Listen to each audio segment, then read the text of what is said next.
हाँ जी, साडे फेसबुक ते सुनने वाले सारे ਸਰੋਤਿਆਂ ਨੂੰ ਮੇਰੇ ਵੱਲੋਂ ਅਮਰਜੀਤ ਸਿੰਘ ਖਾਲੜਾ ਵੱਲੋਂ ਵਾਹਿਗੁਰੂ ਜੀ ਕਾ ਖਾਲਸਾ ਵਾਹਿਗੁਰੂ ਜੀ ਕੀ ਫਤਿਹ। ਅੱਜ ਜਿੱਦਾਂ ਅਸੀਂ ਪਿਛਲੇ ਹਫਤੇ ਵੀ ਸ਼ੁਰੂ ਕੀਤਾ ਸੀਗਾ, ਸਰਦਾਰ ਅਵਤਾਰ ਸਿੰਘ ਹੁਣਾਂ ਨੇ ਸਾਡੇ ਨਾਲ ਪ੍ਰੋਗਰਾਮ ਜਿਹੜਾ ਕਰਾਉਣਾ ਸ਼ੁਰੂ ਕੀਤਾ ਸੀ। ਅੱਜ ਸਰਦਾਰ ਜੋਗਿੰਦਰ ਸਿੰਘ ਬਾਲੂ ਨੇ ਵੀ ਸਾਡੇ ਨਾਲ ਸ਼ਾਮਲ ਹੋਏ ਆ। ਸਰਦਾਰ ਜੋਗਿੰਦਰ ਸਿੰਘ ਬਾਲੂ ਜੀ, ਤੁਹਾਨੂੰ ਵੀ ਵਾਹਿਗੁਰੂ ਜੀ ਕਾ ਖਾਲਸਾ ਵਾਹਿਗੁਰੂ ਜੀ ਕੀ ਫਤਿਹ ਦੋਵਾਂ ਵੀਰਾਂ ਨੂੰ। ਤੇ ਅੱਜ ਦਾ ਜਿਹੜਾ ਪ੍ਰੋਗਰਾਮ ਆ, ਜਿੱਦਾਂ ਸਾਰਿਆਂ ਨੂੰ ਤੁਹਾਨੂੰ ਪਤਾ ਹੀ ਆ ਵੀ ਅਸੀਂ ਇੱਕ ਹਫ਼ਤਾ ਜਿਹੜਾ ਵਾ ਸਰਦਾਰ ਜਸਵੰਤ ਸਿੰਘ ਖਾਲੜਾ ਹੁਣਾਂ ਦੀ 25ਵੀਂ ਜਿਹੜੀ ਆ ਸ਼ਹਾਦਤ ਬਰਸੀ ਦੇ ਸੰਬੰਧ ਦੇ ਵਿੱਚ ਇਹ ਲਗਾਤਾਰ ਪ੍ਰੋਗਰਾਮ ਦੇ ਰਹੇ ਸਾਂ ਤੇ ਇਸੇ ਵਿਸ਼ੇ ਦੇ ਉੱਤੇ ਅੱਜ ਜਿਹੜੇ ਪ੍ਰੋਗਰਾਮ ਆ ਉਹ ਸਰਦਾਰ ਜਸਵੰਤ ਸਿੰਘ ਖਾਲੜਾ ਨੂੰ ਸਮਰਪਿਤ ਵਾ। ਤੇ ਅੱਜ ਅਸੀਂ ਸਰਦਾਰ ਜਸਵੰਤ ਸਿੰਘ ਖਾਲੜਾ ਬਾਰੇ ਤੇ ਮੌਜੂਦਾ ਹਾਲਾਤਾਂ ਦੇ ਸੰਦਰਭ ਦੇ ਵਿੱਚ ਉਹਨਾਂ ਦੀ ਸ਼ਖਸੀਅਤ ਬਾਰੇ ਤੇ ਉਸ ਸਮੇਂ ਦੇ ਵਿੱਚ ਜਿੱਦਾਂ ਜਿੱਦਾਂ ਉਹਨਾਂ ਨੇ ਕੰਮ ਕੀਤੇ ਉਹਨਾਂ ਬਾਰੇ ਗੱਲਾਂ ਬਾਤਾਂ ਆਪਣੇ ਦੋਵਾਂ ਜਿਹੜੇ ਆ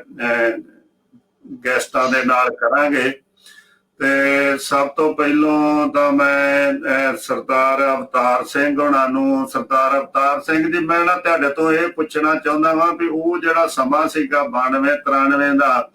ਤੁਸੀਂ ਉਦੋਂ ਪੰਜਾਬ ਦੀ ਧਰਤੀ ਤੇ ਸੀ, ਉਦੋਂ ਸਟੂਡੈਂਟ ਲਾਈਫ ਦੇ ਵਿੱਚ ਹੋਵੋਗੇ, ਉਦੋਂ ਉੱਥੇ ਕਿਹੋ ਜਿਹੇ ਹਾਲਾਤ ਸੀ ਤੇ ਉਹਨਾਂ ਹਾਲਾਤਾਂ ਦੇ ਵਿੱਚ ਜਿਹੜਾ ਇਹੋ ਜਿਹਾ ਜੋਖਮ ਭਰਿਆ ਕੰਮ ਜਿਹੜਾ ਵਾ ਉਹ ਕਿੰਨਾ ਕੁ ਔਖਾ ਸੀਗਾ, ਉਹ ਮੈਂ ਤੁਹਾਡੇ ਤੋਂ ਪਹਿਲਾਂ ਉਸ ਸਮੇਂ ਦੇ ਬਾਰੇ ਪੁੱਛਣਾ ਜ਼ਰੂਰ ਚਾਹੂੰਗਾ। ਹਾਂਜੀ ਹਾਂਜੀ, ਬਿਲਕੁਲ ਬਿਲਕੁਲ ਆਪਾਂ ਦੱਸ ਸਕਦੇ ਹਾਂ, ਕਿਉਂਕਿ 91-92 ਵਿੱਚ ਤਾਂ ਆਪਾਂ ਕਹਿ ਸਕਦੇ ਹਾਂ ਵੀ ਖਾੜਕੂ ਲਹਿਰ ਦਾ ਇੱਕ ਤਰ੍ਹਾਂ ਨਾਲ ਬੜਾ ਜ਼ੋਰ ਸੀ। ਉਹਦੇ ਵਿੱਚੋਂ ਉਹਨਾਂ ਟਾਈਮਾਂ ਵਿੱਚ ਤਾਂ ਕੰਮ ਕਰਨ ਦਾ ਥੋੜਾ ਜਿਹਾ ਸੌਖਾ ਲੱਗਦਾ ਸੀਗਾ, ਪਰ 92 ਤੋਂ ਬਾਅਦ ਜਦੋਂ ਖਾੜਕੂ ਲਹਿਰ ਦੀ ਵੱਡੀ ਲੀਡਰਸ਼ਿਪ ਆ ਜਿਹੜੀ ਉਹ ਇੱਕ ਤਰ੍ਹਾਂ ਨਾਲ ਸ਼ਹੀਦ ਹੁੰਦੀ ਆ ਤੇ ਜਿਹੜੀ ਸਰਕਾਰੀ ਦਹਿਸ਼ਤ ਆ ਉਹਦਾ ਇੱਕ ਦਾਬਾ ਵੱਧਦਾ ਹੈਗਾ। ਤੇ 93 ਚ ਆ ਕੇ ਤਾਂ ਜਿਹੜੀ ਸਰਕਾਰੀ ਦਹਿਸ਼ਤ ਆ ਉਹ ਇੰਨੀ ਵੱਧ ਜਾਂਦੀ ਹੈਗੀ ਆ ਵੀ ਉਸ ਸੰਦਰਭ ਵਿੱਚ ਆ ਉਸ ਸਥਿਤੀ ਵਿੱਚ ਮਨੁੱਖੀ ਅਧਿਕਾਰਾਂ ਲਈ ਕੰਮ ਕਰਨਾ ਜਾਂ ਖਾਲਸਾ ਪੰਥ ਦੀਆਂ ਉਸ ਸੰਘਰਸ਼ ਦੇ ਹੱਕ ਵਿੱਚ ਬੋਲਣਾ ਇੱਕ ਤਰ੍ਹਾਂ ਨਾਲ ਕਾਫੀ ਔਖਾ ਹੋ ਗਿਆ ਹੋਇਆ ਸੀਗਾ। ਸੋ ਦਹਿਸ਼ਤ ਹੀ ਇੰਨੀ ਜ਼ਿਆਦਾ ਸੀ, ਸਟੇਟ ਹਰ ਕਿਸੇ ਬੰਦੇ ਨੂੰ ਹੀ ਅੱਤਵਾਦੀ ਕਹਿ ਕੇ ਜਾਂ ਖਾੜਕੂ ਲਹਿਰ ਦਾ ਹਮਾਇਤੀ ਕਹਿ ਕੇ ਜਾਂ ਜਿਸ ਤਰ੍ਹਾਂ ਉਹਨਾਂ ਨੇ ਦਹਿਸ਼ਤ ਪਾਈ ਸੀ ਜਾਂ ਕੁੱਟਮਾਰ ਜਾਂ ਕਤਲੋਗਾਰ ਸੀ ਜਿਹੜੀ, ਬੇਸ਼ੱਕ 92 ਵਿੱਚ ਕਾਫੀ ਜ਼ਿਆਦਾ ਜਿਹੜੀ ਵੱਡੀ ਲੀਡਰਸ਼ਿਪ ਸੀ ਉਹ ਸ਼ਹੀਦ ਹੋ ਗਏ ਸੀ, ਪਰ 93-94-95 ਤੱਕ ਜਿਹੜਾ ਪੁਲਿਸ ਮੁਕਾਬਲਿਆਂ ਦਾ ਜਿਹੜਾ ਦੌਰ ਲਗਾਤਾਰ ਚੱਲਦਾ ਰਿਹਾ, ਉਹਦੇ ਵਿੱਚੋਂ ਉਹਨਾਂ ਨੇ ਫਿਰ ਬਹੁਤੇ ਸੀ ਜਿਹੜੇ ਖਾੜਕੂ ਲਹਿਰ ਦੇ ਇਸ ਤਰ੍ਹਾਂ ਆਪਾਂ ਕਹਿ ਸਕਦੇ ਹਾਂ ਵੀ ਸਾਇਲੈਂਟ ਹਮਾਇਤੀ ਸੀ ਜਾਂ ਉਹਦੇ ਹੱਕ ਵਿੱਚ ਬੋਲਣ ਵਾਲੀਆਂ ਰਾਜਨੀਤਿਕ ਧਿਰਾਂ ਸੀ, ਉਹਨਾਂ ਤੇ ਫਿਰ ਆਪਣਾ ਨਿਸ਼ਾਨਾ ਕੱਸਿਆ। ਸੋ ਉਸ ਸਥਿਤੀ ਵਿੱਚ ਜਦੋਂ ਸਿੱਖ ਲਹਿਰ ਦੇ ਹੱਕ ਵਿੱਚ ਬੋਲਣ ਵਾਲੀਆਂ ਧਿਰਾਂ ਦੇ ਉੱਤੇ ਸਰਕਾਰ ਨੇ ਆਪਣਾ ਸਕੰਜਾ ਕੱਸਣਾ ਸ਼ੁਰੂ ਕੀਤਾ ਜਾਂ ਉਹਨਾਂ ਨੂੰ ਕਤਲੋਗਾਰਤ ਕਰਨੀ ਸ਼ੁਰੂ ਕੀਤੀ, ਤੇ ਉਹਦੇ ਵਿੱਚੋਂ ਦੇਖੋ ਵੀ ਬਹੁਤ ਸਾਰੇ ਵਕੀਲ ਸੀ ਉਹ ਗਾਇਬ ਹੋਏ ਨੇ। ਜਗਵਿੰਦਰ ਹੈਪੀ ਜਿਹੜੇ ਜਲੰਧਰ ਦੇ ਵਕੀਲ ਸੀ ਉਹ ਗਾਇਬ ਹੋਏ। ਫਿਰ 1993 ਦੇ ਸ਼ੁਰੂ ਵਿੱਚ ਹੀ ਭਾਈ ਕੁਲਵੰਤ ਸਿੰਘ ਜੀ ਜਿਹੜੇ ਰੋਪੜ ਤੋਂ ਵਕੀਲ ਸੀ ਉਹਨਾਂ ਦੇ ਸਮੁੱਚੇ ਪਰਿਵਾਰ ਨੂੰ ਖਤਮ ਕਰ ਦਿੱਤਾ ਗਿਆ। ਸੋ ਇਸ ਤਰ੍ਹਾਂ ਜਿਹੜੀਆਂ ਓਵਰਗਰਾਊਂਡ ਜਿਹੜੀਆਂ ਆਵਾਜ਼ਾਂ ਸੀਗੀਆਂ ਸਿੱਖ ਲਹਿਰ ਦੇ ਹੱਕ ਵਿੱਚ ਭੁਗਤਣ ਵਾਲੀਆਂ, ਤੇ ਹੋਰ ਰਾਮ ਸਿੰਘ ਬਿਲਿੰਗ ਪੱਤਰਕਾਰ ਦਾ ਕਤਲ ਹੋਇਆ, ਭਾਈ ਅਵਤਾਰ ਸਿੰਘ ਮੰਡੇਰ ਜਿਹੜੇ ਅਜੀਤ ਅਖਬਾਰ ਦੇ ਅੰਦਰ ਆਫਿਸ ਵਿੱਚ ਕੰਮ ਕਰਦੇ ਸੀ ਉਹਨਾਂ ਦਾ ਕਤਲ ਹੋਇਆ। ਸੋ ਜਿਹੜੀਆਂ ਇਸ ਤਰ੍ਹਾਂ ਦੀਆਂ ਧਿਰਾਂ ਸੀਗੀਆਂ ਸਾਇਲੈਂਟਲੀ ਇੱਕ ਤਰ੍ਹਾਂ ਨਾਲ ਹਮਾਇਤ ਕਰਨ ਵਾਲੀਆਂ ਜਾਂ ਉਹਨਾਂ ਦੇ ਹੱਕ ਵਿੱਚ ਬੋਲਣ ਵਾਲੀਆਂ, ਤੇ ਉਹਨਾਂ ਤੇ ਜਿਸ ਤਰ੍ਹਾਂ ਦਾ ਜ਼ਬਰਦਸਤ ਕੰਜਾ ਕੱਸਿਆ ਗਿਆ, ਉਸ ਹਾਲਤ ਵਿੱਚ ਭਾਈ ਜਸਵੰਤ ਸਿੰਘ ਖਾਲੜਾ ਨੇ ਜਿਹੜਾ ਕਾਰਜ ਆਰੰਭ ਕਰਿਆ, ਅਸੀਂ ਸਮਝਦੇ ਹਾਂ ਵੀ ਉਹ ਪਹਾੜ ਨਾਲ ਮੱਥਾ ਲਾਉਣ ਵਾਲੀ ਗੱਲ ਸੀ, ਇੱਕ ਚੈਲੰਜ ਸਮਝ ਕੇ ਉਹਨਾਂ ਨੇ ਕਰਿਆ। ਔਰ ਸਰਕਾਰ ਨੂੰ ਇਹ ਜਿਹੜਾ ਸੀਗਾ ਇੱਕ ਵੱਡੀ ਚੁਣੌਤੀ ਸੀ ਵੀ ਐਨ ਐਲਾਨ ਕਰਕੇ ਇਹ ਚੁਣੌਤੀ ਦੇਣੀ ਵੀ ਹਾਂ ਅਸੀਂ ਦੁਬਾਰੇ ਉਸ ਲਹਿਰ ਦੇ ਹੱਕ ਵਿੱਚ ਜਾਂ ਉਹਨਾਂ ਤੇ ਜੋ ਜ਼ੁਲਮ ਹੋਏ ਨੇ ਉਹਨਾਂ ਦਾ ਜਿਹੜੇ ਕੱਚੇ ਚਿੱਠੇ ਆ ਜਾਂ ਉਹਨਾਂ ਦੀ ਇਨਵੈਸਟੀਗੇਸ਼ਨ ਕਰਨ ਜਾ ਰਹੇ ਆ ਸਿੱਖ ਪੱਖ ਤੋਂ। ਸੋ ਇਹ ਬਹੁਤ ਵੱਡੀ ਚੁਣੌਤੀ ਸੀ ਜਿਹੜੀ ਭਾਈ ਜਸਵੰਤ ਸਿੰਘ ਜੀ ਖਾਲੜਾ ਉਹਨਾਂ ਨੇ ਕਬੂਲ ਕੀਤੀ ਔਰ ਆਪਣੇ ਕਦਮਾਂ ਨੂੰ ਉਹ ਅਡਿੱਗ ਰਹਿੰਦੇ ਆ ਸਰਕਾਰੀ ਜ਼ਬਰ ਦੇ ਬਾਵਜੂਦ ਉਹ ਅੱਗੇ ਵੱਧਦੇ ਚਲੇ ਗਏ।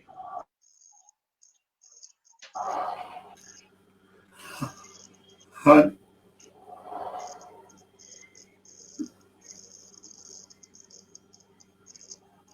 ਹੈਲੋ, ਹਾਂਜੀ ਹਾਂਜੀ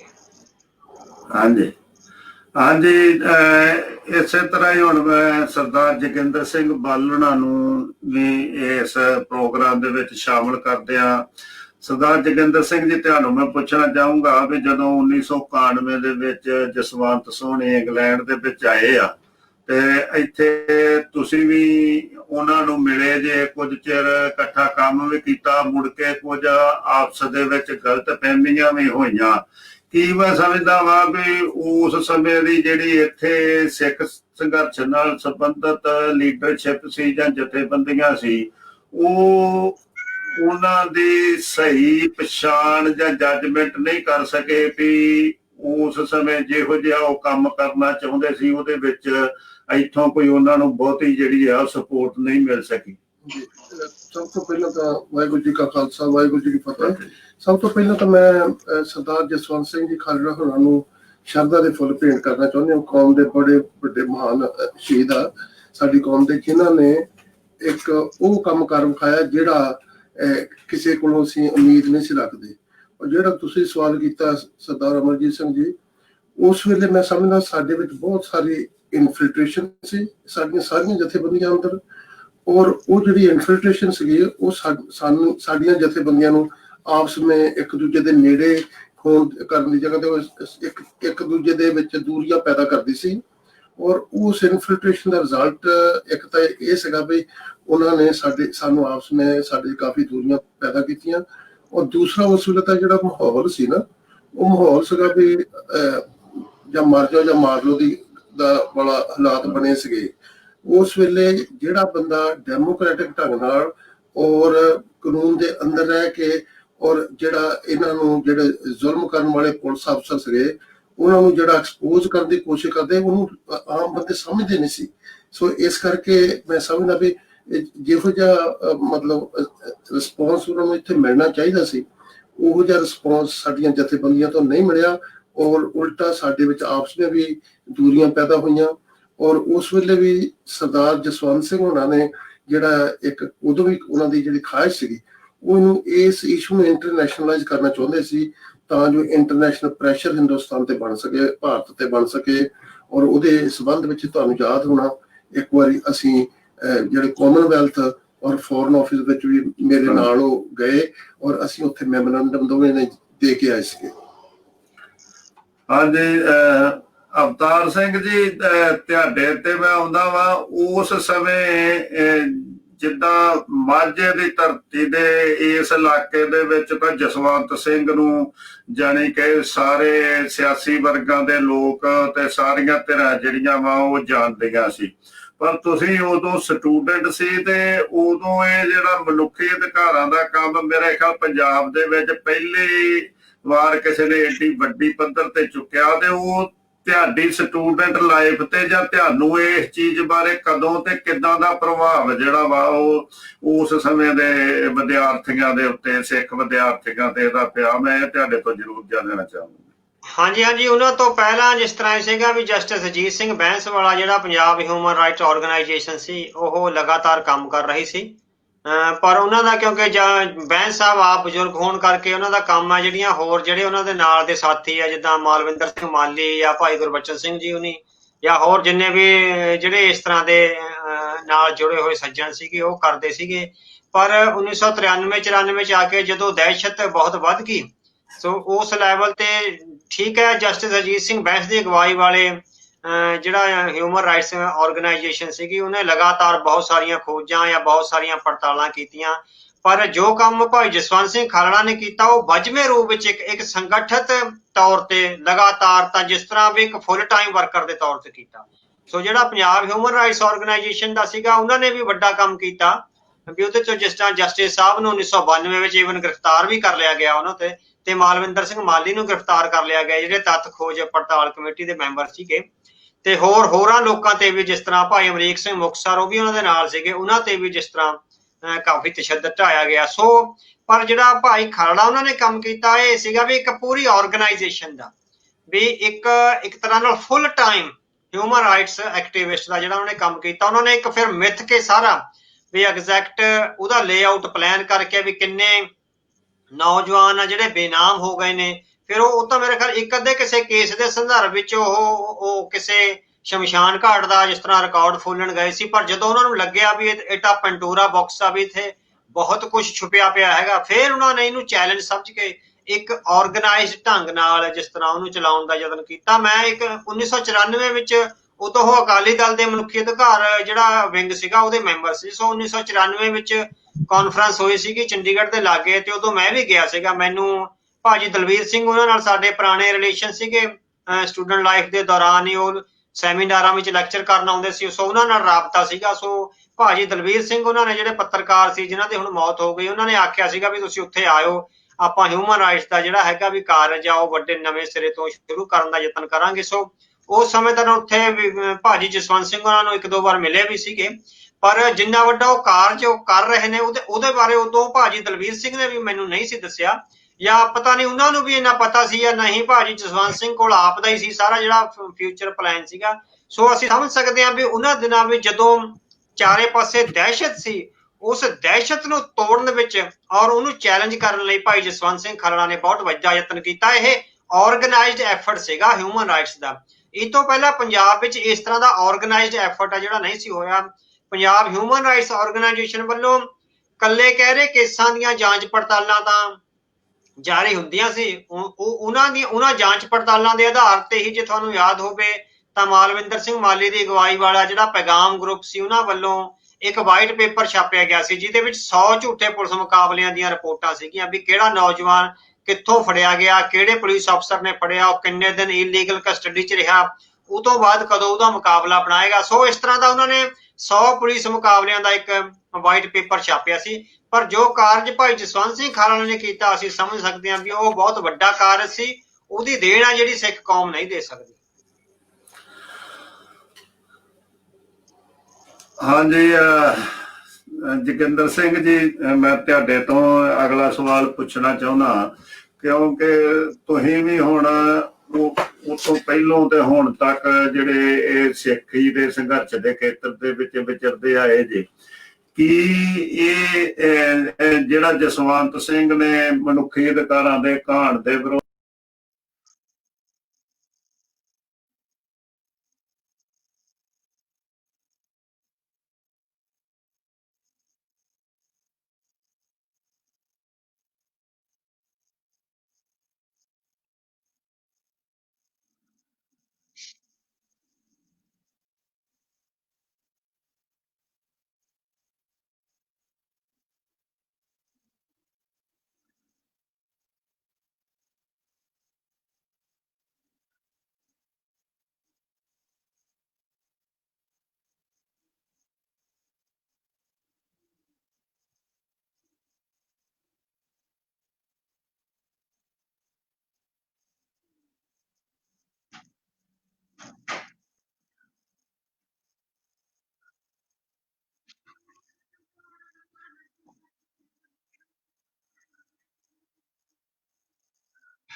ਕਿ ਉਹਨਾਂ ਨੇ ਸਾਡੀ ਨੌਜਵਾਨਾਂ ਦਾ ਜਿਹੜਾ ਘਾਣ ਹੋਣ ਤੋਂ ਬਚਾਇਆ, ਔਰ ਜਿਹੜੇ ਪੁਲਿਸੀ ਜ਼ਾਲਮ ਸੀ ਉਹਨਾਂ ਨੂੰ ਐਕਸਪੋਜ਼ ਕੀਤਾ।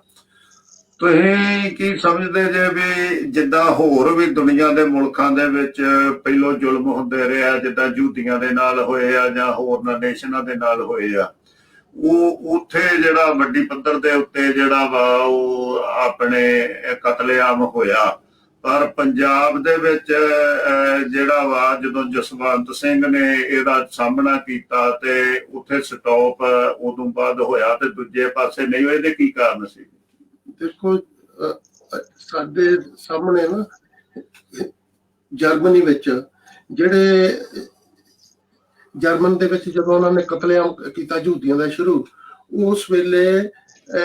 ਕਿਸੇ ਵੀ ਜਰਮਨ ਨੇ ਹੋਰ ਨੇ ਜਿਹੜੇ ਉਸ ਜ਼ੁਲਮ ਦੇ ਖਿਲਾਫ ਸੀ, ਉਹਨਾਂ ਨੇ ਕੋਈ ਆਵਾਜ਼ ਨਹੀਂ ਉਠਾਈ। ਉਹਦਾ ਰਿਜ਼ਲਟ ਇਹ ਨਿਕਲਿਆ ਕਿ ਉਹਨਾਂ ਨੇ 6 ਮਿਲੀਅਨ ਯਹੂਦੀ ਜਿਹੜੇ ਆ ਉਹਨਾਂ ਨੂੰ ਗੈਸ ਚੈਂਬਰਾਂ ਵਿੱਚ ਪਾ ਪਾ ਕੇ ਮਾਰ ਦਿੱਤਾ, ਸ਼ਹੀਦ ਕਰ ਦਿੱਤਾ। ਔਰ ਸਾਡੇ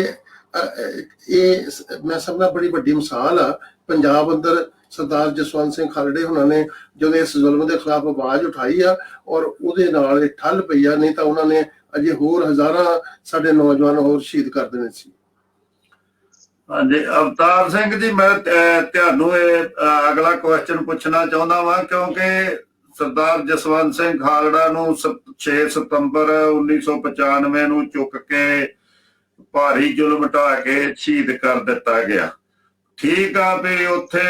ਆਪਣੇ ਖਾਲੜਾ ਐਕਸ਼ਨ ਕਮੇਟੀ ਬਣੀ, ਉਹ ਜਸਵੰਤ ਸਿੰਘ ਦੇ ਸਾਥੀਆਂ ਨੇ ਜਿਹੜਾ 10 ਸਾਲ ਲਗਾਤਾਰ ਮਿਹਨਤ ਕਰਕੇ ਆਪਣੀਆਂ ਜ਼ਿੰਦਗੀਆਂ ਨੂੰ ਖਤਰਿਆਂ ਦੇ ਵਿੱਚ ਪਾ ਕੇ ਉਹ ਕੇਸ ਲੜਿਆ। ਲਾਵਾਰਸ ਲਾਸ਼ਾਂ ਦੇ ਕੇਸ ਦੀ ਵੀ ਜਿਹੜੀ ਰਿਟ ਸਰਦਾਰ ਜਸਵੰਤ ਸਿੰਘ ਖਾਲੜਾ ਅਦਾਲਤਾਂ 'ਚ ਪਾ ਗਏ ਸੀਗੇ, ਉਹਨੂੰ ਵੀ ਲੜਿਆ। ਪਰ ਕੀ ਤੁਸੀਂ ਸਮਝਦੇ ਜੇ ਵੀ ਉਸ ਸਮੇਂ ਦੀ ਜਾਂ ਉਦੋਂ ਬਾਅਦ ਦੀ ਜਿਹੜੀ ਲੀਡਰਸ਼ਿਪ ਸੀ, ਉਹ ਕੀ ਕਾਰਨ ਜਿਹੜਾ ਸੀਗਾ ਵੀ ਉਹ ਕੇਸ ਨੂੰ ਸਮੁੱਚੇ ਪੰਜਾਬ ਦੇ ਵਿੱਚ ਸਿੱਖ ਜਥੇਬੰਦੀਆਂ ਕਿਉਂ ਨਹੀਂ ਲਿਜਾ ਸਕੀਆਂ? ਉਹਦੇ ਚੋਂ ਵੱਡੀ ਗੱਲ ਤਾਂ ਇਹ ਹੈ ਵੀ ਜਿਹੜੀਆਂ ਛੋਟੀਆਂ, ਇੱਕ ਤਾਂ ਹੈਗਾ ਵੀ ਮੇਨ ਅਕਾਲੀ ਦਲ ਆ, ਸਾਡੀ ਸਿੱਖਾਂ ਦੀ ਪਾਰਟੀ ਦਾ ਅਕਾਲੀ ਦਲ ਹੀ ਮੰਨੀ ਜਾਂਦੀ ਸੀ। ਸੋ ਅਕਾਲੀ ਦਲ ਦੀ ਇੱਕ ਤਰ੍ਹਾਂ ਨਾਲ ਭਾਈਵਾਲੀ ਹੋ ਗਈ ਭਾਰਤ ਸਰਕਾਰ ਨਾਲ, ਤੇ ਭਾਰਤ ਸਰਕਾਰ ਨੇ ਅਕਾਲੀ ਲੀਡਰਸ਼ਿਪ ਨੂੰ ਇਹ ਲਾਲਚ ਦਿੱਤਾ ਵੀ ਤੁਹਾਡੀਆਂ ਕੁਰਸੀਆਂ ਅਸੀਂ ਬਰਕਰਾਰ ਰੱਖਦੇ ਹਾਂ, ਤੁਹਾਨੂੰ ਸੱਤਾ ਦਾ ਆਨੰਦ ਮਾਣਨ ਦੇ ਖੋਲ ਦਿੰਦੇ ਹਾਂ, ਪਰ ਤੁਸੀਂ ਸਿੱਖਾਂ ਤੇ ਹੋਏ ਜ਼ੁਲਮ ਬਾਰੇ ਕੋਈ ਆਵਾਜ਼ ਨਹੀਂ ਉਠਾਉਣੀ। ਸੋ ਇਸ ਮਾਮਲੇ ਨੂੰ ਇੱਥੇ ਠੱਪ ਕਰ ਦਿਓ। ਸੋ ਅਕਾਲੀ ਲੀਡਰਸ਼ਿਪ ਨੂੰ ਲੱਗਿਆ ਵੀ ਸਾਡੇ ਲਈ ਨਿੱਜੀ ਤੌਰ ਤੇ ਇਹ ਵਧੀਆ ਹੈਗਾ ਵੀ ਰਾਜ ਕਰੀ ਜਾਓ, ਇਆਸ਼ੀਆਂ ਕਰੋ ਤੇ ਸੱਤਾ ਦੇ ਬੁੱਲੇ ਲੁੱਟੇ, ਸਾਨੂੰ ਸ਼ਹੀਦ ਹੋ ਗਏ ਜਾਂ ਜ਼ਖਮੀ ਹੋਏ ਜਾਂ ਜਿਹੜੇ ਪ੍ਰਭਾਵਿਤ ਹੋਏ ਲੋਕ ਸੀ ਉਹਨਾਂ ਬਾਰੇ ਬੋਲਣ ਦੀ ਲੋੜ ਨਹੀਂ। ਸੋ ਪਰ ਦੂਜੇ ਪਾਸੇ ਜਿਹੜੀਆਂ ਛੋਟੀਆਂ ਸਿੱਖ ਜਥੇਬੰਦੀਆਂ ਸੀ, ਜਿਹੜੀਆਂ ਪੰਥਕ ਦਰਦ ਨਾਲ ਭਰਪੂਰ ਸੀ, ਉਹਨਾਂ ਦੇ ਖਿਲਾਫ ਫਿਰ ਸਰਕਾਰ ਨੇ ਆਪਣਾ ਦਮਨ ਚੱਕਰ ਆ ਜਿਹੜਾ ਚਲਾਇਆ। ਸੋ ਉਹ ਵੱਡੇ ਯਤਨਾਂ ਦੇ ਬਾਵਜੂਦ ਵੀ, ਜਿਸ ਤਰ੍ਹਾਂ ਜਸਟਿਸ ਅਜੀਤ ਸਿੰਘ ਬੈਂਸੂਨੀ ਜਾਂ ਮੁੜ ਕੇ ਡੈਮੋਕ੍ਰੇਸੀ ਫੋਰਮ ਜਾਂ ਹੋਰ ਕੁਝ ਛਿਟਪੁੱਟ ਜਿਹੜੀਆਂ ਛੋਟੇ ਜਥੇਬੰਦੀਆਂ ਬਣੀਆਂ, ਉਹਨਾਂ ਦੇ ਖਿਲਾਫ, ਕਿਉਂਕਿ ਜਦੋਂ ਮੇਨ ਲੀਡਰਸ਼ਿਪ ਨੂੰ ਉਹਨਾਂ ਨੇ ਕਾਬੂ ਕਰ ਲਿਆ ਇੰਡੀਅਨ ਸਟੇਟ ਨੇ, ਤਾਂ ਉਹਨਾਂ ਲਈ ਛੋਟੀਆਂ ਜਥੇਬੰਦੀਆਂ ਤੇ ਜ਼ੁਲਮ ਢਾਉਣਾ ਬਹੁਤਾ ਔਖਾ ਨਹੀਂ ਸੀ। ਸੋ ਉਹਨਾਂ ਨੂੰ ਦਹਿਸ਼ਤ ਨਾਲ ਬਹੁਤ ਸਾਰੀਆਂ ਇਸ ਤਰ੍ਹਾਂ ਦੀਆਂ ਕਾਰਵਾਈਆਂ ਕੀਤੀਆਂ ਗਈਆਂ, ਡਰਾਇਆ ਧਮਕਾਇਆ ਗਿਆ। ਤੇ ਦੂਜਾ ਇਹ ਸੀਗਾ ਵੀ ਉਹਨਾਂ ਕੋਲ ਖਾੜਕੂ ਲਹਿਰ ਦੇ ਖਾਤਮੇ ਤੋਂ ਬਾਅਦ ਇੱਕ ਤਰ੍ਹਾਂ ਨਾਲ ਖਿੰਡ ਪੁੰਡ ਗਿਆ, ਸਾਰਾ ਸਿਸਟਮ ਹੀ ਨਵੇਂ ਸਿਰੇ ਤੋਂ ਸੋਚਣ ਲੱਗ ਗਏ। ਸੋ ਇੱਕ ਦਹਿਸ਼ਤ ਦੇ ਮਾਹੌਲ ਵਿੱਚ ਜਿੰਨਾ ਕੁ ਕਾਰਜ ਹੋ ਸਕਿਆ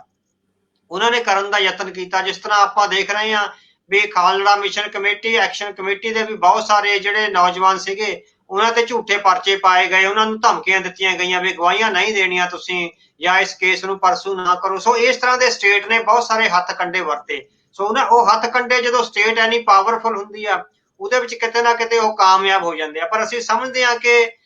ਸ਼ਹੀਦ ਜਸਵੰਤ ਸਿੰਘ ਖਾਲੜਾ ਵਾਲਾ ਜਿਹੜਾ ਨਿੱਜੀ ਕੇਸ ਸੀ, ਉਹਨਾਂ ਦੀ ਅਗਵਾ ਤੇ ਸ਼ਹਾਦਤ ਦਾ ਉਹ ਸਿਰ ਅੰਜਾਮ ਪਹੁੰਚ ਗਿਆ ਹੋਇਆ, ਉਹਦੇ ਵਿੱਚ ਦੋਸ਼ੀਆਂ ਨੂੰ ਸਜ਼ਾਵਾਂ ਹੋ ਗਈਆਂ ਹੋਈਆਂ ਨੇ। ਵੀ ਇਹ ਸਾਡੇ ਲਈ ਬਹੁਤ ਵੱਡੀ ਮਾਣਮੱਤੀ ਗੱਲ ਹੈ ਕਿ ਵੀ ਇਹ ਸਾਡਾ ਹਾਸਲ ਹੈਗਾ। ਜੇ ਉਹ ਕੇਸ ਵੀ ਰੁੜ ਜਾਂਦਾ ਆ, ਉਹਦੇ ਚੋਂ ਸਾਰਿਆਂ ਤੋਂ ਰਲ ਮਿਲ ਕੇ ਕੋਈ ਕਾਰਵਾਈ ਨਾ ਹੁੰਦੀ, ਤਾਂ ਹੋ ਸਕਦਾ ਸੀਗਾ ਵੀ ਸਾਡੇ ਲਈ ਇੱਕ ਤਰ੍ਹਾਂ ਨਾਲ ਪਛਤਾਵੇ ਵਾਲਾ ਮਾਹੌਲ ਰਹਿੰਦਾ। ਹੁਣ ਠੀਕ ਹੈ ਵੀ ਬਾਕੀ ਉਹ ਤੋਂ ਅੱਗੇ ਦੇ ਜਿਹੜੇ ਕੇਸ ਸੀਗੇ ਉਹ ਬਹੁਤ ਆਰਗੇਨਾਈਜ਼ਡ ਢੰਗ ਨਾਲ ਨਹੀਂ ਲੜੇ ਗਏ, ਜਾਂ ਸਾਡੇ ਕੋਲ ਰਿਸੋਰਸਿਸ ਜਾਂ ਜਿਹੜੀ ਸਬੂਤਾਂ ਦੀ ਕਮੀ ਜਾਂ ਦਹਿਸ਼ਤ ਆ ਜਿਹੜੀ ਬੜੀ ਵੱਡੀ ਪੱਧਰ ਤੇ ਹਲੇ ਵੀ ਚੱਲ ਰਹੀ ਹੈਗੀ ਆ। ਸੋ ਉਸ ਕਰਕੇ ਉਹਦੇ ਬਹੁਤ ਸਾਰੇ ਕਾਰਨ ਨੇ। ਤੇ ਬਾਕੀ ਵੱਡਾ ਕਾਰਨ ਹੈ ਵੀ ਜਿਹੜੀ ਮੇਨ ਅਕਾਲੀ ਲੀਡਰਸ਼ਿਪ ਸੀ, ਉਹ ਸਰਕਾਰ ਨੇ, ਜਿਹੜੀ ਕੇਂਦਰ ਸਰਕਾਰ ਨੇ, ਉਹਨਾਂ ਨੇ ਆਪਣੇ ਹੱਥਾਂ ਵਿੱਚ ਕਰ ਲਈ। ਉਹਨਾਂ ਨੂੰ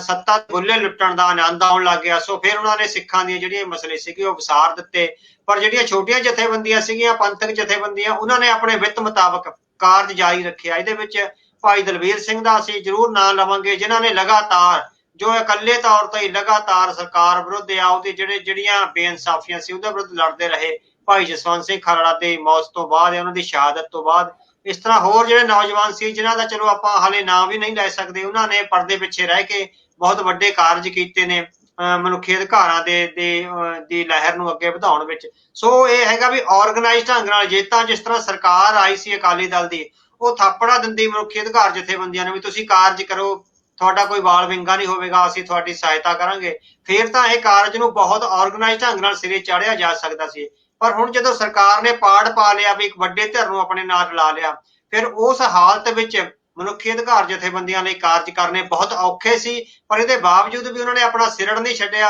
ਲੋਕਾਂ ਨੇ ਆਪਣੇ ਗਲਾਂ ਤੇ ਕੇਸ ਵੀ ਪਵਾਏ, ਦਹਿਸ਼ਤ ਦਾ ਮਾਹੌਲ ਵੀ ਸਹਿਆ ਤੇ ਟਾਰਚਰ ਵੀ ਸਹੇ, ਇਹਦੇ ਬਾਵਜੂਦ ਵੀ ਆਪਣੀ ਆਵਾਜ਼ ਨੂੰ ਬੰਦ ਨਹੀਂ ਕੀਤਾ। ਅਸੀਂ ਸਮਝਦੇ ਹਾਂ ਇਹ ਉਹਨਾਂ ਦਾ ਇੱਕ ਵੱਡਾ ਹਾਸਲ ਹੈ ਔਰ ਉਹਨਾਂ ਦੀ ਵੱਡੀ ਪ੍ਰਾਪਤੀ ਹੈਗੀ ਹੈ।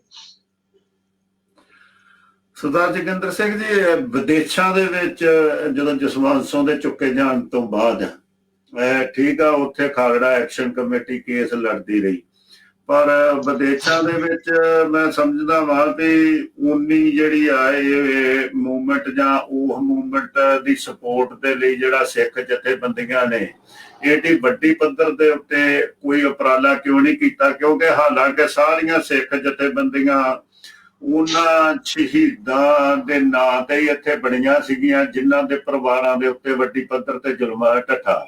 ਤੇ ਉਹਨਾਂ ਦੇ ਪਰਿਵਾਰਾਂ ਜਾਂ ਹੋਰ ਸਿੱਖ ਜਿਹੜੇ ਲਾਵਾਰਸ ਕਹਿ ਕੇ ਸਾੜ ਦਿੱਤੇ ਗਏ ਸੀਗੇ, ਉਹਨਾਂ ਦੇ ਕੇਸ ਦੀ ਗੱਲ ਸੀ। ਉਹਨਾਂ ਦੇ ਕੇਸ ਬਾਰੇ ਸਰਦਾਰ ਜਸਵੰਤ ਸਿੰਘ ਨੇ ਸ਼ਹਾਦਤ ਦਿੱਤੀ, ਪਰ ਜਿੱਦਾਂ ਅਵਤਾਰ ਸਿੰਘ ਉਹਨਾਂ ਨੇ ਦੱਸਿਆ ਵੀ ਪੰਜਾਬ ਦੇ ਵਿੱਚ ਤਾਂ ਸਰਕਾਰ ਦੀ ਦਹਿਸ਼ਤ ਬਹੁਤ ਸੀਗੀ, ਪਰ ਵਿਦੇਸ਼ਾਂ ਦੇ ਵਿੱਚ ਇਹਦਾ ਕੀ ਕਾਰਨ ਸੀਗਾ ਵੀ ਤਕਰੀਬਨ ਜਥੇਬੰਦੀਆਂ ਬਹੁਤ ਜ਼ਿਆਦੀਆਂ ਪਿੱਛੇ ਰਹੀਆਂ?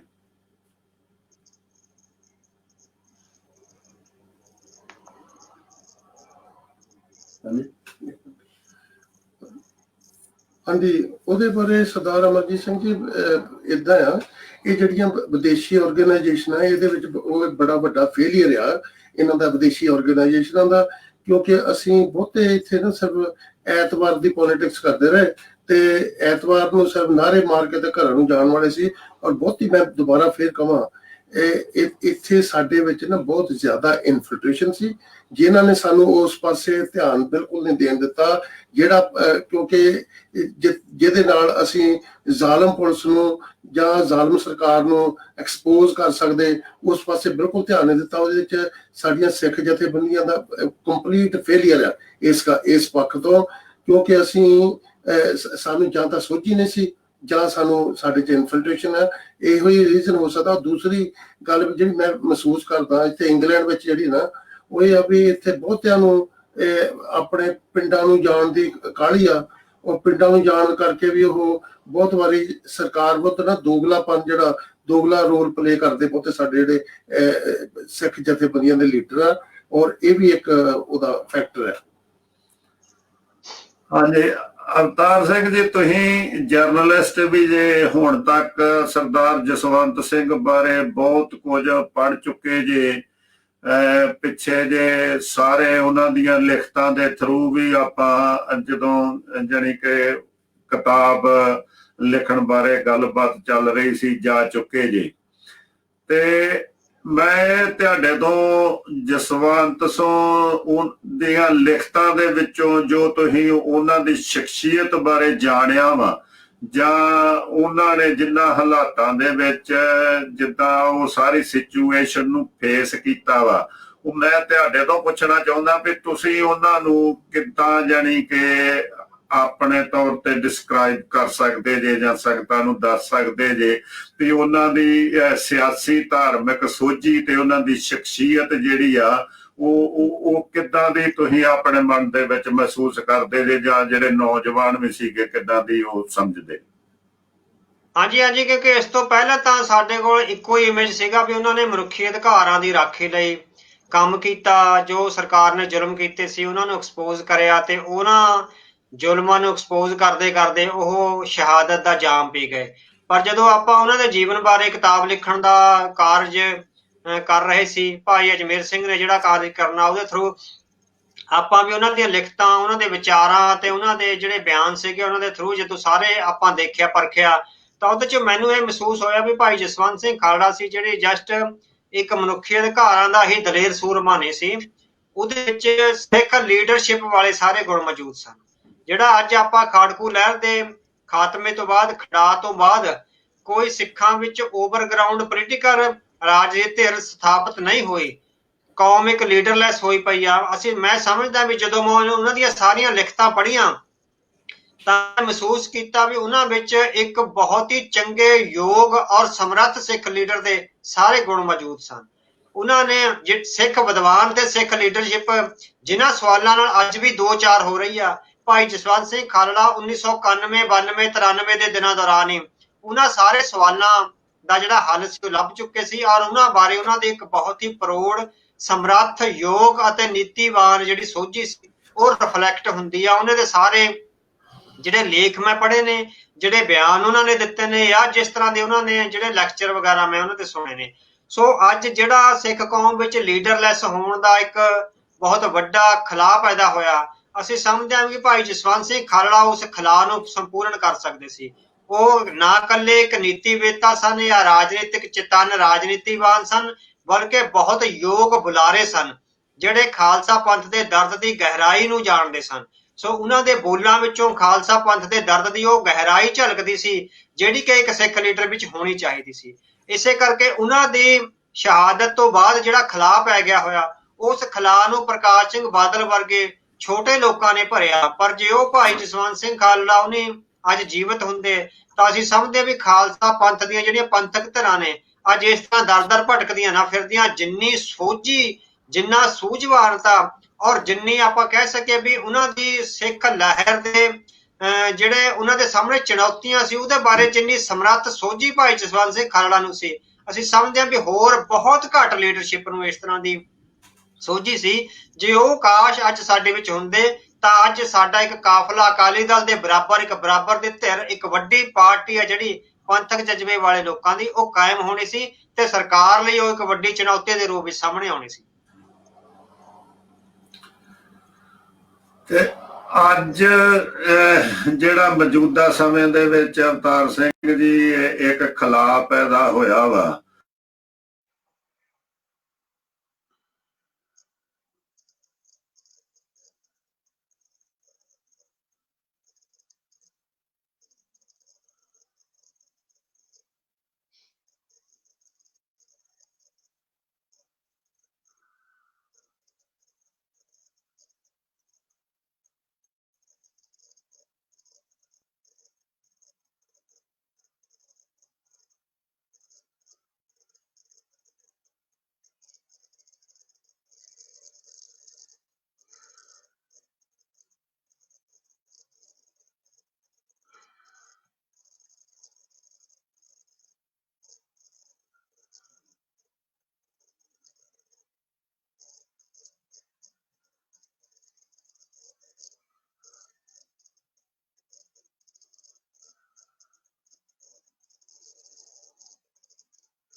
ਹਾਂਜੀ ਅਵਤਾਰ ਸਿੰਘ ਜੀ, ਕਨੈਕਸ਼ਨ ਥੋੜਾ ਜਿਹਾ ਇੰਟਰਨੈਟ ਦੀ ਪ੍ਰੋਬਲਮ ਕਰਕੇ ਕੱਟਿਆ ਗਿਆ ਸੀ, ਤੁਹਾਨੂੰ ਸੁਣੀ ਦੀ ਆਵਾਜ਼?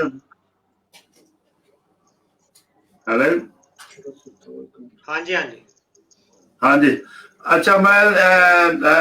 ਇੰਟਰਨੈਟ ਦੀ ਪ੍ਰੋਬਲਮ ਦੇ ਕਾਰਨ ਜਿਹੜਾ ਕਨੈਕਸ਼ਨ ਕੱਟਿਆ ਗਿਆ ਸੀਗਾ, ਤੇ ਮੈਂ ਵੈਸੇ ਅਗਲੇ ਸਵਾਲ ਤੇ ਜਾਂਦਾ ਵਾਂ ਵੀ ਇੱਕ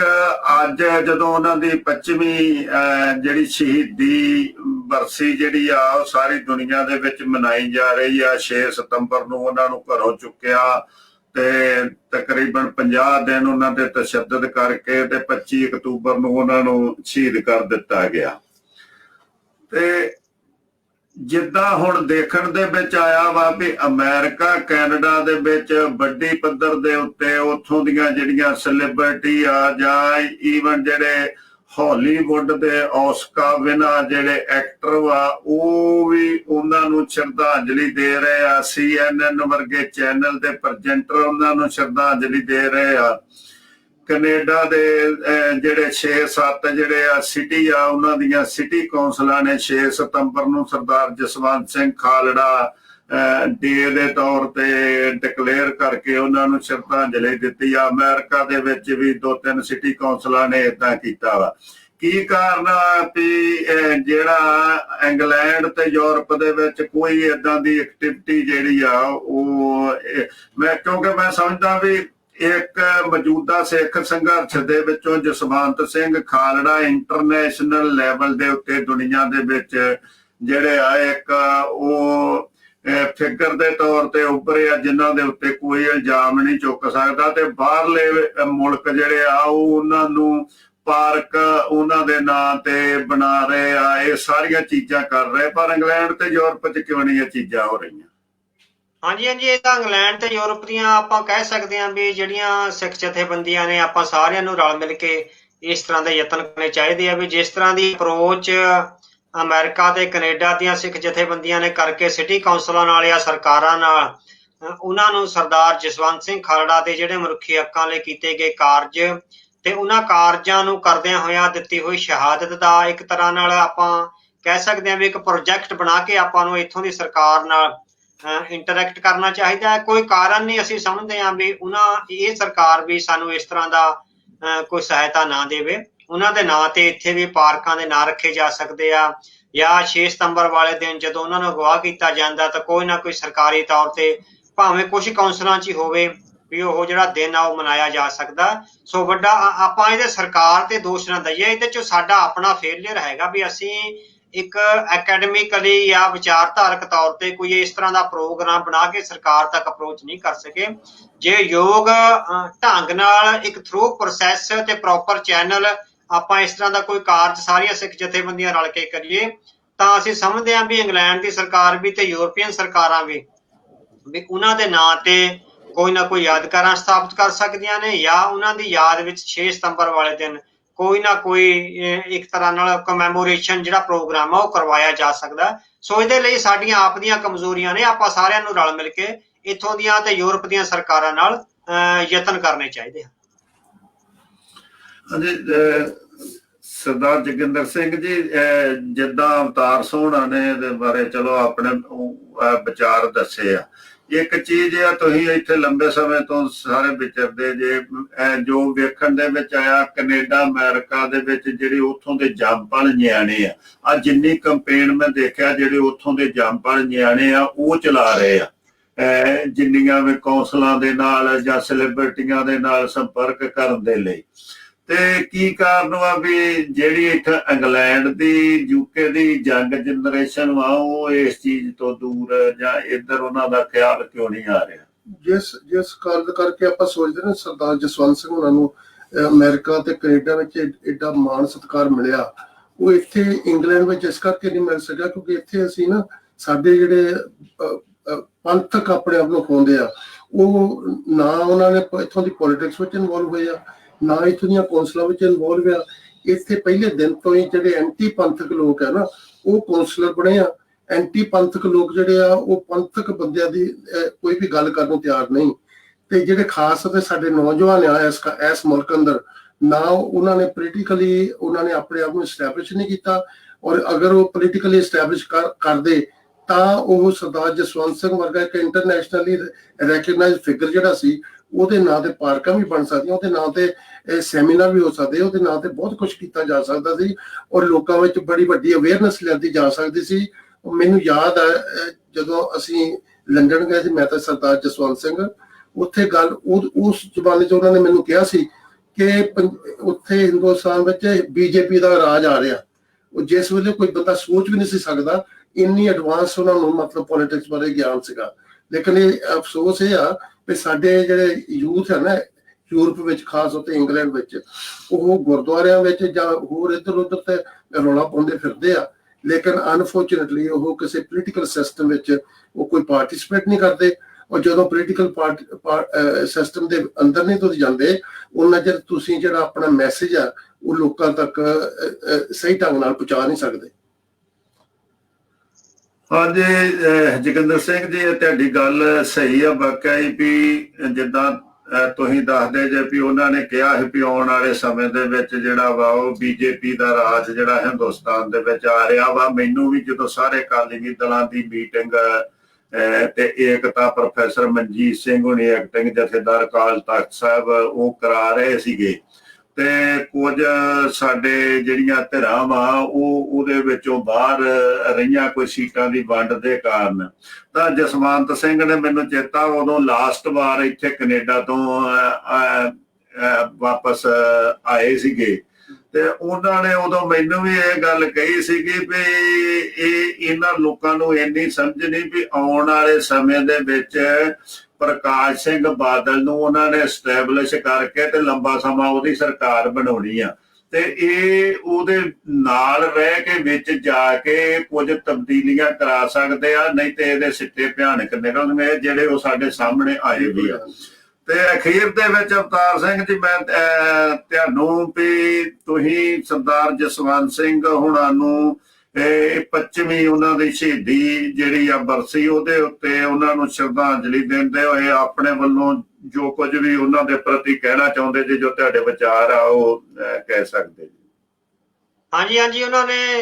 ਆਪਣੀ ਸ਼ਹਾਦਤ ਨਾਲ ਸਿੱਖ ਕੌਮ ਨੂੰ ਇੱਕ ਤਰ੍ਹਾਂ ਨਾਲ ਇੱਕ ਜਿਹੜਾ ਮਾਣ ਦਿਵਾਇਆ ਹੈ ਕਿ ਬੁਰੇ ਤੋਂ ਬੁਰੇ ਵਕਤ ਵਿੱਚ ਵੀ ਜਦੋਂ ਸਰਕਾਰ ਦੇ ਜ਼ੁਲਮ ਪੂਰੀ ਚਰਮ ਸੀਮਾ ਤੇ ਹੋਣ, ਜਦੋਂ ਥਾਂ ਤੇ ਸਿੱਖਾਂ ਦੇ ਸਿਰਾਂ ਦੇ ਮੁੱਲ ਪੈਂਦੇ ਹੋਣ, ਉਸ ਹਾਲਤ ਵਿੱਚ ਵੀ ਖਾਲਸਾ ਪੰਥ ਚਾਹੇ ਇਕੱਲਾ ਹੀ ਹੋਵੇ, ਉਹ ਆਪਣੇ ਗੁਰੂ ਸਾਹਿਬ ਦਾ ਥਾਪੜਾ ਹਾਸਲ ਕਰਕੇ, ਗੁਰੂ ਸਾਹਿਬ ਦੀ ਅਸੀਸ ਹਾਸਲ ਕਰਕੇ ਜਿਹੜਾ ਵੀ ਕੋਈ ਕਾਰਜ ਕਰਨਾ ਚਾਹੇ ਉਹ ਕਰ ਸਕਦਾ ਹੈ। ਸੋ ਉਹਨਾਂ ਨੇ ਉਹ ਕਾਰਜ ਕਰਕੇ ਸਾਡੇ ਸਾਹਮਣੇ ਸਿੱਧ ਕੀਤਾ ਹੈ। 20ਵੀਂ ਸਦੀ ਵਿੱਚ ਜਦੋਂ ਜ਼ੁਲਮਾਂ ਦੇ ਪਹਾੜ ਸਿੱਖ ਕੌਮ ਤੇ ਆਏ ਹੋਏ ਸਨ, ਉਸ ਸੰਦਰਭ ਵਿੱਚ ਉਹਨਾਂ ਨੇ ਆਪਣੇ ਇੱਕ ਜ਼ਿੰਮੇਵਾਰੀ ਸਮਝੀ। ਸੋ ਵੱਡੀ ਗੱਲ ਹੈ ਕਿ ਵੀ ਹਰ ਸਿੱਖ ਜੋ ਪੰਥ ਦਰਦੀ ਹੈ, ਇਸ ਕਿਸਮ ਦੀ ਕੋਈ ਜ਼ਿੰਮੇਵਾਰੀ ਕੋਈ ਵੀ ਤਰ੍ਹਾਂ ਦੀ, ਜਸਟ ਇਹ ਨਹੀਂ ਵੀ ਮਨੁੱਖੀ ਅਧਿਕਾਰਾਂ ਦੀ, ਉਹ ਹੋਰ ਬਹੁਤ ਸਾਰੀਆਂ ਨੇ। ਰਾਜਨੀਤਿਕ ਖੇਤਰ ਵਿੱਚ ਆ, ਅਕੈਡਮਿਕ ਖੇਤਰ ਵਿੱਚ ਆ, ਇਤਿਹਾਸ ਲਿਖਣ ਵਿੱਚ ਹੈਗੀ ਆ, ਜਾਂ ਸਿੱਖਾਂ ਨੇ ਧਾਰਮਿਕ ਜਿਹੜੀ ਮਰਿਆਦਾ ਹੈ ਉਹਦੇ ਬਾਰੇ ਹੈ, ਵੀ ਧਾਰਮਿਕ ਤੌਰ ਤੇ ਪਰਪੱਕ ਕਰਨ ਬਾਰੇ ਹੈ, ਜਾਂ ਸਿੱਖਾਂ ਦਾ ਜਿਹੜਾ ਕਰੈਕਟਰ ਹੈ ਇੱਕ ਤਰ੍ਹਾਂ ਵਿੱਚ ਜਿਹੜੀ ਡੀਜਨਰੇਸ਼ਨ ਹੋਈ ਆ, ਵੀ ਸਾਡੇ ਵਿੱਚ ਵਿਪਰਵਾਦੀ ਸਿਧਾਂਤ ਆ ਗਏ ਹੋਏ ਨੇ। ਸੋ ਇਸ ਤਰ੍ਹਾਂ ਦੇ ਸਾਡੇ ਸਿੱਖ ਜੀਵਨ ਵਿੱਚ ਜਾਂ ਸਮਾਜਿਕ ਤੌਰ ਤੇ ਜਿਹੜੀਆਂ ਇੱਕ ਤਰ੍ਹਾਂ ਨਾਲ ਕਮਜ਼ੋਰੀਆਂ ਆ ਗਈਆਂ ਨੇ, ਉਹਨਾਂ ਨੂੰ ਮਜ਼ਬੂਤ ਕਰਕੇ ਸਾਡੇ ਵਿੱਚ ਕੌਮੀ ਜਜ਼ਬਾ ਭਰਨ ਦਾ ਇੱਕ ਜਿਹੜੀ ਚੁਣੌਤੀ ਆ ਉਹ ਸਿੱਖ ਲੀਡਰਸ਼ਿਪ ਨੂੰ ਸਮਝਣੀ ਚਾਹੀਦੀ ਆ। ਸਰਦਾਰ ਜਸਵੰਤ ਸਿੰਘ ਖਾਲੜਾ ਨੇ ਆਪਣੀ ਸ਼ਹਾਦਤ ਨਾਲ ਇਹ ਸਿੱਧ ਕਰਿਆ ਵੀ ਕੁਝ ਵੀ ਅਸੰਭਵ ਨਹੀਂ ਹੈ। ਜੇ ਤੁਹਾਡੇ ਇਰਾਦੇ ਦ੍ਰਿੜ ਨੇ ਤਾਂ ਤੁਸੀਂ ਅਸੰਭਵ ਨੂੰ ਵੀ ਸੰਭਵ ਕਰਕੇ ਦੱਸ ਸਕਦੇ ਹੋ। ਸੋ ਇਹੀ 25 ਸਾਲਾਂ ਬਾਅਦ ਅਸੀਂ ਅੱਜ ਉਹਨਾਂ ਦੀ 25ਵੀਂ ਜਿਹੜੀ ਸ਼ਹਾਦਤ ਦੀ ਵਰ੍ਹੇਗੰਢ ਆ ਉਹਦੇ ਤੇ ਇਹੋ ਹੀ ਮਨ ਬਚਨ ਕਰਮ ਕਰਕੇ ਉਹਨਾਂ ਦੇ ਵਿਚਾਰਾਂ ਨੂੰ ਇੱਕ ਤਾਂ ਮੰਨੀਏ ਔਰ ਇਹ ਸਮਝੀਏ ਵੀ ਕਿਸੇ ਵੀ ਚੁਣੌਤੀ ਨੂੰ ਅਸੰਭਵ ਨਾ ਸਮਝੀਏ, ਚਾਹੇ ਉਹ ਰਾਜਨੀਤਿਕ ਖੇਤਰ ਵਿੱਚ ਹੈ, ਚਾਹੇ ਧਾਰਮਿਕ ਖੇਤਰ ਵਿੱਚ ਹੈ, ਚਾਹੇ ਅਕੈਡਮਿਕ ਖੇਤਰ ਵਿੱਚ ਹੈ। ਜਿਹੜੇ ਖੇਤਰ ਵਿੱਚ ਵੀ ਕੋਈ ਕੰਮ ਕਰਨ ਦੀ ਮੁਹਾਰਤ ਜਿਹਦੇ ਕੋਲ ਹੈ, ਉਹ ਆਪਣੇ ਖੇਤਰ ਵਿੱਚ ਕਾਰਜ ਕਰੇ ਤੇ ਸਿੱਖ ਕੌਮ ਦੀ ਸੇਵਾ ਕਰਨ ਦਾ ਇੱਕ ਨਿਮਾਣਾ ਜਿਹਾ ਯਤਨ ਕਰਦਾ ਰਹੇ। ਹਾਂਜੀ ਸਰਦਾਰ ਜੋਗਿੰਦਰ ਸਿੰਘ ਜੀ, ਤੁਸੀਂ ਆਪਣੇ ਵੱਲੋਂ ਅਖੀਰ ਦੇ ਵਿੱਚ ਸਰਦਾਰ ਜਸਵੰਤ ਸਿੰਘ ਦੀ ਸ਼ਹਾਦਤ ਤੇ ਜਿਹੜੇ ਉਹਨਾਂ ਦੇ ਕੀਤੇ ਕੰਮ ਜਾਂ ਆਉਣ ਵਾਲੇ ਸਮੇਂ ਦੇ ਵਿੱਚ ਆਪਾਂ ਨੂੰ ਕਿੱਦਾਂ ਉਹਨਾਂ ਤੋਂ ਗਾਂਹ ਤੁਰਨਾ ਚਾਹੀਦਾ ਵਾ, ਜੋ ਕਹਿਣਾ ਚਾਹੁੰਦੇ। ਹਾਂਜੀ, ਜਿਸ ਤਰ੍ਹਾਂ ਸਰਦਾਰ ਅਵਤਾਰ ਸਿੰਘ ਹੋਣਾ ਨੇ ਕਿਹਾ, ਇਹ ਏਡੀ ਵੱਡੀ ਜਿਹੜੀ ਸ਼ਹਾਦਤ ਹੈ, ਇਹ ਸਾਨੂੰ ਚਾਹੀਦਾ ਇਹ ਆ ਸਾਡੇ ਖਾਸ ਅਤੇ ਨੌਜਵਾਨਾਂ ਨੂੰ ਇਹ ਸਾਨੂੰ ਸਮਰਪਿਤ ਹੋ ਕੇ ਨਾ ਪੰਥ ਲਈ, ਤੇ ਇਹ ਜਿਹੜਾ ਸਰਦਾਰ ਜਸਵੰਤ ਸਿੰਘ ਨੂੰ ਜਿਹੜੇ ਸੱਚੀ ਢਿੱਡੋਂ ਆਪਣਾ ਨੂੰ ਪਿਆਰ ਕਰਦੇ ਆ ਜਾਂ ਆਪਣੇ ਸਤਿਗੁਰ ਨੂੰ ਪਿਆਰ ਕਰਦੇ ਆ, ਉਹਨਾਂ ਨੌਜਵਾਨਾਂ ਨੂੰ ਅੱਗੇ ਆਉਣਾ ਚਾਹੀਦਾ ਔਰ ਅੱਗੇ ਆ ਕੇ ਉਹਨਾਂ ਨੂੰ ਇਹ ਜਿਹੜਾ ਮਿਸ਼ਨ ਹੈ ਉਹਨਾਂ ਦਾ, ਇਹਨੂੰ ਅੱਗੇ ਲੈ ਕੇ ਜਾਣਾ ਚਾਹੀਦਾ। ਤਾਂ ਹੀ ਅਸਲੀ ਸ਼ਰਧਾ ਦੇ ਫੁੱਲ ਭੇਟ ਕੀਤੇ ਜਾ ਸਕਦੇ ਆ। ਜੇ ਅਸੀਂ ਸਿਰਫ ਗੱਲਾਂ ਕਰਦੇ ਰਹੇ, ਕੀਤਾ ਕੁਛ ਨਾ, ਫਿਰ ਮੈਂ ਸਮਝਦਾ ਕੋਈ ਸ਼ਰਧਾ ਦੇ ਫੁੱਲ ਨਹੀਂ। ਸ਼ਰਧਾ ਦੇ ਫੁੱਲ ਤਾਂ ਹੀ ਆ ਜੇ ਅਸੀਂ ਸਰਦਾਰ ਜਸਵੰਤ ਸਿੰਘ ਨੇ ਜਿਹੜਾ ਐਡਾ ਵੱਡਾ ਮਿਸ਼ਨ ਲੈ ਕੇ ਤੁਰੇ ਸੀਗੇ, ਉਹਦੇ ਵਾਸਤੇ, ਉਹਦੀ ਪੂਰਤੀ ਵਾਸਤੇ ਅਸੀਂ ਸਾਰੇ ਕੰਮ ਕਰੀਏ। ਇੰਨੇ ਕੁ ਸ਼ਬਦ ਕਹਿੰਦਾ ਹੋਇਆ ਅਰਦਾਸ ਕਿ ਮੈਂ ਜਾ ਚੁੱਕਾ। ਹਾਂਜੀ, ਮੈਂ ਤੁਹਾਡੇ ਦੋਵਾਂ ਵੀਰਾਂ ਦਾ ਧੰਨਵਾਦ ਕਰਦਾ ਜਿਹੜਾ ਤੁਸੀਂ ਟਾਈਮ ਕੱਢਿਆ ਤੇ ਅੱਜ ਸਰਦਾਰ ਜਸਵੰਤ ਸਿੰਘ ਖਾਲੜਾ ਦੀ 25ਵੀਂ ਜਿਹੜੀ ਆ ਉਹ ਸ਼ਹਾਦਤ ਦਿਹਾੜੇ ਦੇ ਉੱਤੇ ਜਿਹੜੇ ਆਪਣੇ ਵਿਚਾਰ ਕੀਤੇ ਆ। ਤੇ ਪ੍ਰਮਾਤਮਾ ਅੱਗੇ ਇਹੀ ਅਰਦਾਸ ਕਰਦਾ ਕਿ ਪ੍ਰਮਾਤਮਾ ਸਾਨੂੰ ਸਮੱਤ ਬਖਸ਼ੇ, ਜੋ ਸਾਡੇ ਸ਼ਹੀਦਾਂ ਨੇ ਜਿਹੜੇ ਕਾਰਜ ਆਰੰਭੇ ਸੀਗੇ ਉਹਨਾਂ ਨੂੰ ਅਸੀਂ ਪੂਰਿਆਂ ਕਰਨ ਦੇ ਵਿੱਚ ਕਾਮਯਾਬ ਹੋ ਸਕੀਏ। ਆਪਣੀ ਜਿਹੜੀ ਆ ਉਹ ਪੰਥਕ ਸਾਂਝ ਨੂੰ ਬਰਕਰਾਰ ਬਣਾਉਂਦੇ ਹੋਏ, ਪੰਥਕ ਇਕੱਠ ਨੂੰ ਬਰਕਰਾਰ ਰੱਖਦੇ ਹੋਏ ਜਿਹੜਾ ਵਾ ਉਹਨਾਂ ਦੇ ਮਿਸ਼ਨ ਦੀ ਪੂਰਤੀ ਕਰ ਸਕੀਏ। ਇੰਨਾ ਹੀ ਕਹਿੰਦਾ ਆ ਜਿਹੜਾ ਵਾ ਦੋਵਾਂ ਵੀਰਾਂ ਨੂੰ ਮੇਰੇ ਵੱਲੋਂ ਫਤਿਹ। ਵਾਹਿਗੁਰੂ ਜੀ ਕਾ ਖਾਲਸਾ, ਵਾਹਿਗੁਰੂ ਜੀ ਕੀ ਫਤਿਹ। ਵਾਹਿਗੁਰੂ ਜੀ।